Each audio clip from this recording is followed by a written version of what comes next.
রাগের মাথায় আপনি সন্তানকে বললেন তুই মর, ফেরেশতারা বলল আমিন। তোর ভবিষ্যৎ অন্ধকার, ফেরেশতারা বলল আমিন। রেগে মেগে আপনি আপনার মেয়েকে বললেন জীবনেও তোর কপালে স্বামীর ভাত জুটবে না, ফেরেশতারা আবারও বলল আমিন। আচ্ছা, আপনি না সেই ব্যক্তি যে তার নিজের জীবনের চাইতেও সন্তানকে বেশি ভালোবাসেন? আপনি না সেই ব্যক্তি যে তার সন্তানের জন্য হাসতে হাসতে নিজের জীবনটাও দিয়ে দিতে পারেন? আপনি না সেই ব্যক্তি যে আল্লাহর কাছে নিজের চাইতেও সন্তানের জন্য বেশি দোয়া করে? তাহলে কি করে নিজের হাতে নিজের সন্তানের এত বড় ক্ষতি করতে পারলেন? Doesn't make any sense. Common sense বলতে কিচ্ছু নাই আপনাদের। আপনারা কি জানেন না আপনাদের রাগের মাথায় বদদোয়া করাগুলো ফেরেশতারা আমিন বলে?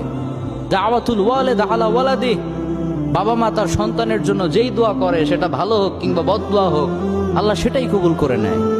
এজন্য খবরদার, নেভার কার্স ইউর চিলড্রেন। রাগের মাথায় কখনো সন্তানকে অভিশাপ করবেন না। খুব বেশি রাগ উঠে গেলে তার জন্য উল্টা